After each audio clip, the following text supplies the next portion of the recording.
presiden nggak bisa mengontrol manajemen BUMN. Kita nggak ada orang sebetulnya.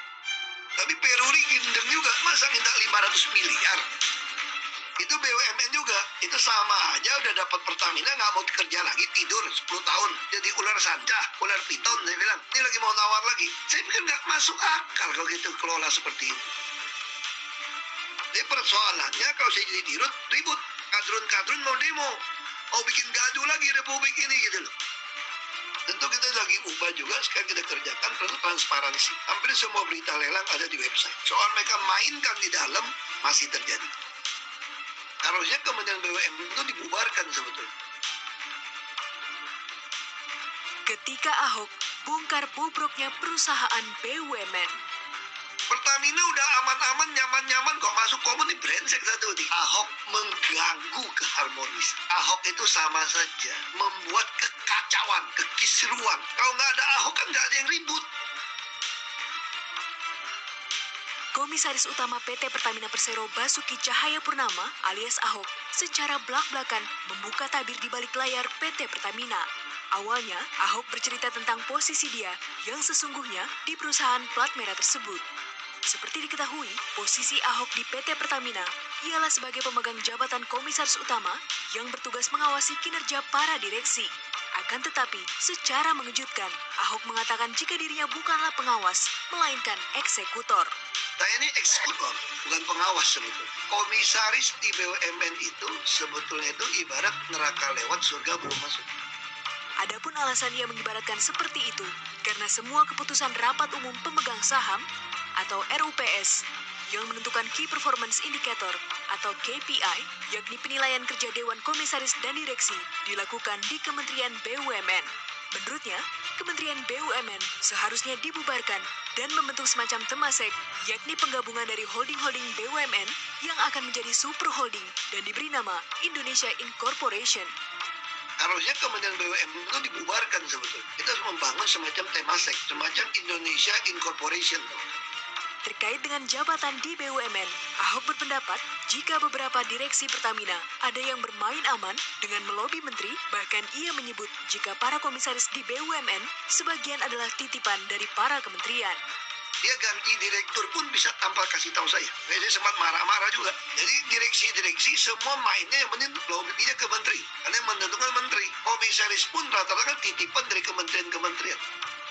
Kendati demikian, Ahok mengaku mempunyai cara agar hal tersebut tidak terulang lagi, yakni dengan memangkas birokrasi yang ada di Pertamina. Dengan begitu, setiap insan Pertamina dapat memiliki kesempatan yang sama untuk dapat menduduki jabatan SVP atau Senior Vice President. Saya potong jalur birokrasi mereka. Pertamina itu dulu naik pangkat itu mesti pakai kayak pangkat PLN itu Pertamina reference level gitu. Jadi orang mesti kerja sampai SVP itu bisa 20-an tahun ke atas. Saya potong sekali. Semua mesti lelang terbuka. Tidak hanya itu saja, Ahok juga menyoroti sistem gaji di Pertamina. Menurutnya, dalam hal ini ada yang bermain dengan memanipulasi gaji. Sebagai contoh, jika ada salah satu pegawai dicopot dari jabatannya, akan tetapi gajinya itu tetap sama dengan jabatan sebelumnya, bukan mengikuti jabatan yang baru.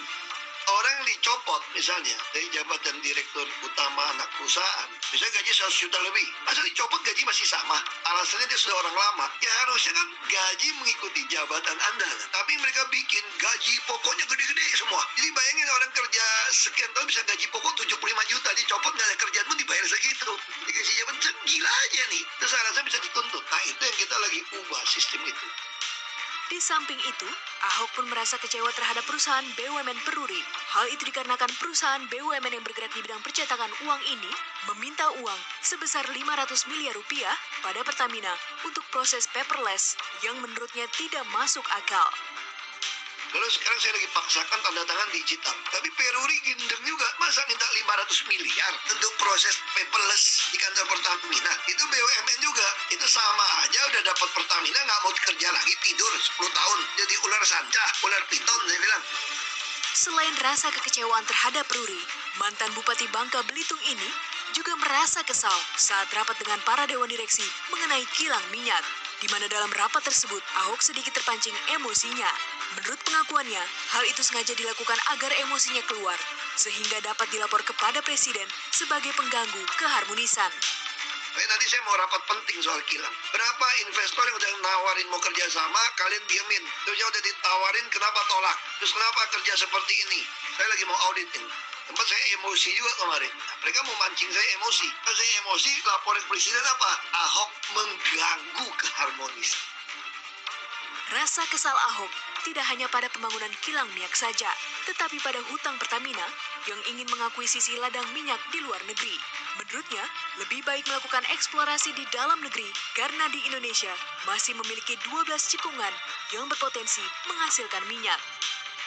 Minjam duit, sekarang udah ngutang 16 miliar dolar. Tiap kali otaknya minjam duit aja nih. Saya udah kesal ini. Minjam duit terus mau akuisisi terus lagi. Tapi kita tidak berpikir untuk eksplorasi. Kita masih punya 12 cekungan yang berpotensi punya minyak, punya gas. Itu ngapain di luar negeri gitu loh. Ini jangan-jangan saya pikir ada komisi kali ini beli-beli minyak ini.